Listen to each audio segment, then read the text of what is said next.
10th birthday!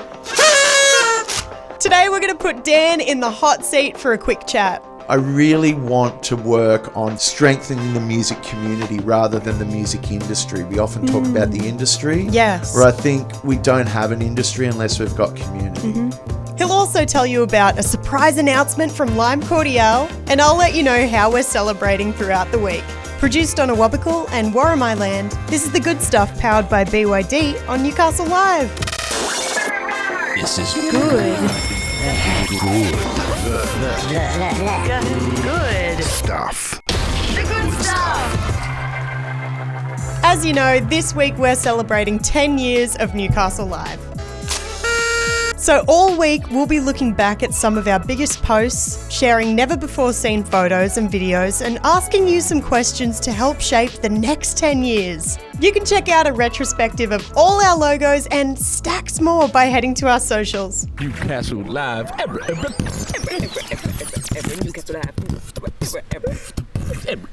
Newcastle Live. Managing Editor Dan Beazley is one half of the partnership that created Newcastle Live, so we put him in the hot seat to ask all the hard questions.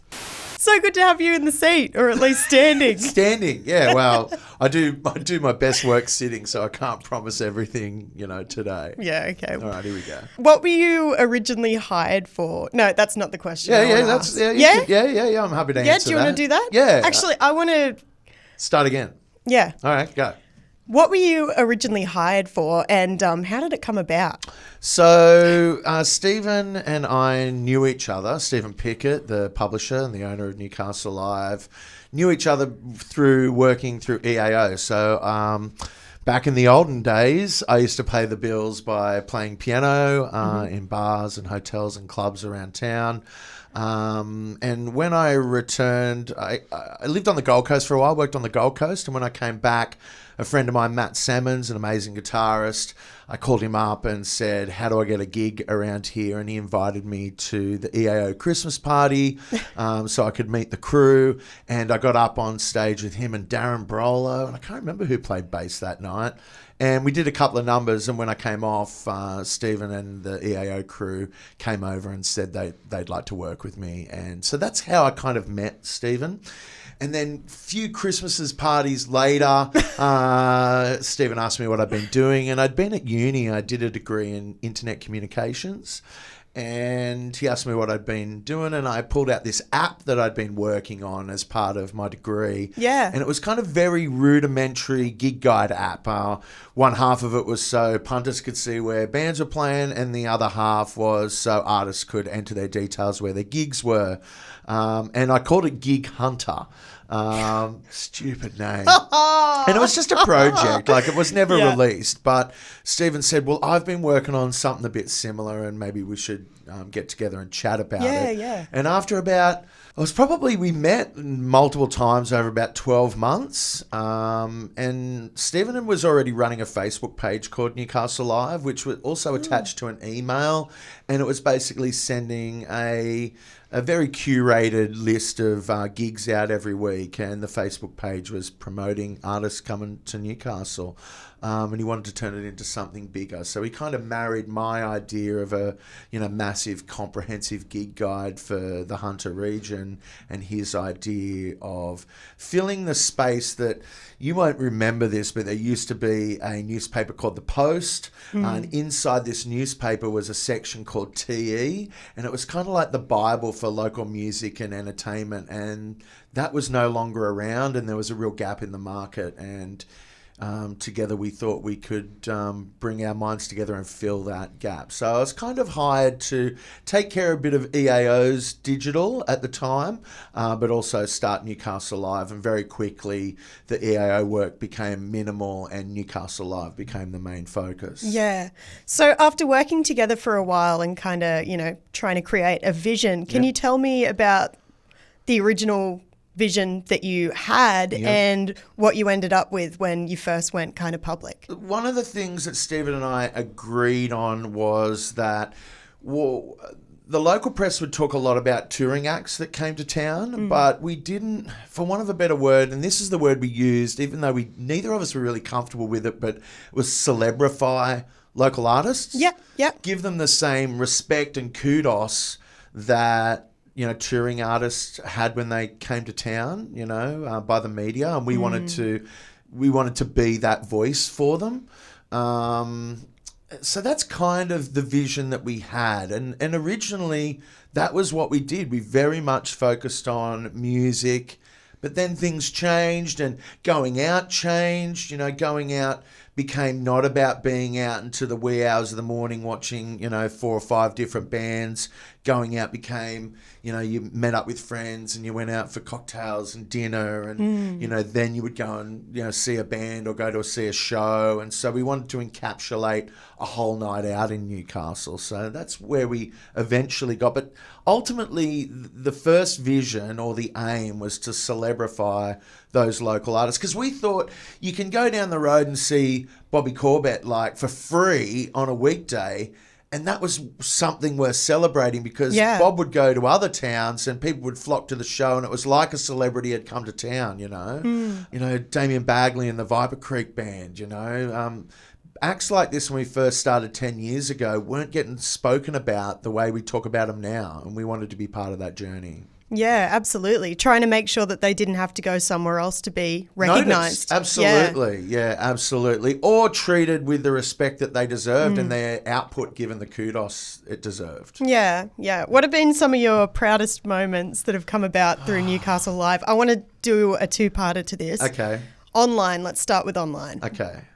I can't point to one thing, but the fact that we took a stand about things. So we took a stand. We had an opinion about people complaining about noise, as they called it, coming from venues, and venues either having to spend so much money to soundproof that it wasn't worth having live music, closing down, or just, you know, becoming, you know, like every other venue around town and just pumping the iPad, you know, or the iPod into the speaker system. So we took a stand about that. We took a stand about, you know, violence at gigs as well, because safety at gigs is a big thing now, but 10 years ago, and that's not that long ago, it wasn't like that. So we took a stand about that. So taking a stand and having an opinion about that, I'm pretty proud of, because I think we were not the only voice in the room, but one of the loudest voices in the room when it came to that. And that's probably down to not me, but people that we've worked with, like Laura Kebby. I'm really proud of the work we published by Laura. Yeah, that's so. I'm going to retract my answer and say the work that Laura published, because she was part of that voice. And I'm proud of that. And I'm proud of that we gave her a space to have that voice. Yeah, absolutely. Yeah. And how about in person? What have been some really cool moments? There have been heaps. There have been heaps. I would lie if it wasn't like meeting some of the artists and interviewing some of the artists that I've loved, you know, for a long time. You know, the strange interaction I had with Richard Clapton backstage at Live at the Foreshore, which I will keep private, but it was very strange. Okay, I haven't even heard about that. Yes, it's pretty. It was. I'll never forget it. But I admired Richard Clapton from a very young age. Like I've always loved Aussie music. It's one of the things Stephen and I connected on was our love of Australian music. I don't know if many people know this, but Stephen has one of the largest collections of Australian music that I've ever seen, that I think anyone's ever seen. And the guy is really passionate about Oz music and local music, and I love that. You know, we connected over that. I've spoken to Henry Rollins. You know, Henry Rollins was one of my all-time, which that interview actually didn't go very well, to be quite honest, but I it's a proud moment. And I think meeting John Toogood and connecting actually beyond me being, you know, an interviewer, you know, just another journo wanting to interview him, we actually connected on another level. And yeah, that was really nice. And, you know, the staff I've met too, and the people that have worked with us, like, you know, I think about Britt, who started working with Newcastle Live very early on. You know, just working with her, I was proud of. I was proud to stand alongside someone of her caliber. Laura again, you know, meeting, you know, and getting to hang out with Craig Wilson, who I think is like not just the best local photographer in, live music photographer in town, but probably one of the best in Australia, and an extremely passionate, live music, advocate as well. Off the top of my head, that's what I'm proud about. Hell yeah. Yeah, that was a really good answer, mate. I hope so. I'm usually over there. This is really weird for me. Yeah. No, it's hard to encapsulate, 10 years in a couple of moments. I suppose, that's an overall thing that we're still here and we're going strength to strength and we're trying new things. And some of those things work and some of those things don't. But the stuff that works really sticks, and I'm proud of that. I'm proud that, we champion all sorts of local music. We're not sitting on, a genre bend. That makes me extremely proud as well. And just watching the evolution of artists, watching rave tapes become the juggernaut they are now, well, that's also been really rewarding as well. Yeah. Not just rave tapes, but that's an example. Yeah, of course. So in 10 years' time, for the next 10 years, what are we going to be getting up to? Well, you're going to take over and I'm going to Hawaii and just going to sit on the beach for the next 10 years. Love that for you. Personally, I'd love that. No, I'm looking forward to new projects. We're working on something that we think is probably the biggest thing that we've ever done. Mm-hmm. Stay tuned. You're not going to get the exclusive on it, even though you know. Wow. But rude. Yeah, rude. But we're working on something that we think will be an absolute game changer for us and the music community.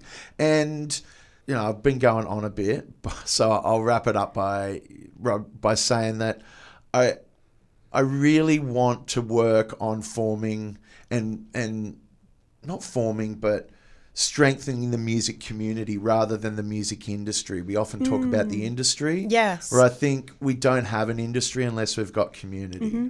So that's important to me. Hell yeah.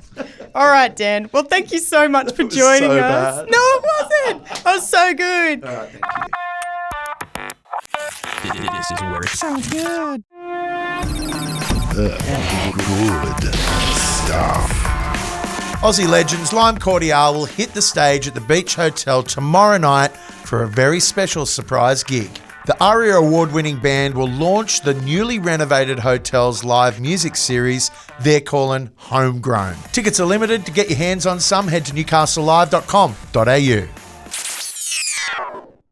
The good stuff. That's it for the good stuff today. I'd love to say a big thank you to Dan for joining us. Thanks heaps for joining us, and we'll see you tomorrow from 4 p.m. for more of the good stuff.